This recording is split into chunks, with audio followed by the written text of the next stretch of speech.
Panoorin nyo po, no? Nakikita nyo ba sumasayaw? DJ John Ray. So dito ay may ginawa po tayong modification. Kung mapapansin nyo, pinutol natin yung sa Pinoy kasi hindi kakasya yung telescopic na ikakabit natin. Morning mga idol, moran araw. Ayan, so maulan ngayon. At may share po ako sa inyo naging problema ng motor ko, no? Ayan, so lakasan pa natin. Ayan, no? Sumasayaw. Ayan, so ang nangyari kasi dito, nalubak ako. Itong part na yan, no? Lubak ko. Lumitaw. Sa inyo yung may problema na part. So yung iba wala na. So dito nagka-problema. Na-shoot kasi ako sa lubak nung nagpunta tayo sa city ng Tacloban. Ayan. Tapos alam nyo naman na gumagawa tayo ng mga videos sa ating account ng mga travel, chill ride. Kaya naisip ko na magpalit ako ng gulong, no?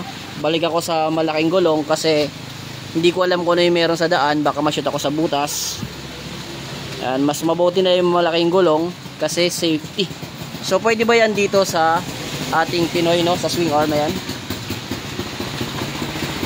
Ito kasi yung kakabit nating gulong. Ayun, malaki, oh. Walang bengkong.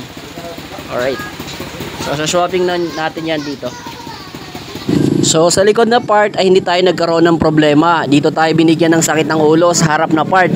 Kasi nga po dahil yung kanyang telescopic dito ay napakalaki. So hindi natin may sasalpak yung original na kanyang tipos, no? Yung kanya bull race. Ayan, so hindi po siya totally match. Kaya kailangan natin tanggalin yung pang Pinoy, no? Mga idol, no? Kailangan natin tanggalin. Tapos yung original naman sa isang motor na pinagkuhanan natin nito ay parang ipag-swap natin sila, no? So paano ba i-swap? So kukunin natin yung kanyang pinakailalim, no? Yung tipos parang ganito. Kaya kung mapapansin nyo, grind natin yan sa ilalim. Tapos pagkatapos i-grind, matatanggal na po yung pinaka-sentro, yung mahaba na ito. Ayan, ay ipapalit naman natin yan doon. Ayan, oh. So tapos itong isa naman, ito yung para doon sa isang motor, kaya welding natin yan. At ito na siya ngayon.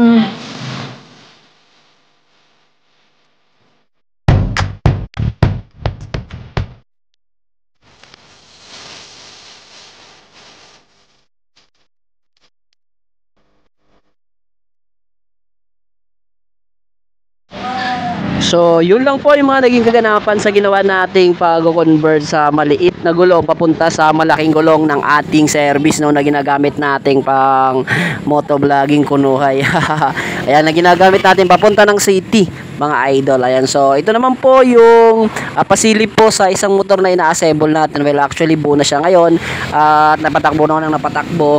Late lang yung upload, so abangan nyo yung upload natin yung karugtong ng ginawa nating video dito, no, sa ni-restore nating mula sa scrap na motor na unit na nabili natin. Ayan, so basic lang yung ginawa natin ditong pagre-restore sa motor na ito. Kaya kahit nasa sa bahay ka lang, homemade, ay kayang-kaya mong sundan yung ginawa natin ditong pagre-restore yan. Kung may katanungan naman kayo sa ginawa natin pagre-restore dito, ay maaari nyo po tayong i-comment. Ayan, so kung ano man yung gusto nyong video na gawin natin dito, ay pwede rin natin yan pag-usapan at pwede natin gawin. Kaya mag-message lang kayo. Alright, so dito muna yung video natin. Bye-bye! Update lang po. Salamat po. Ingat!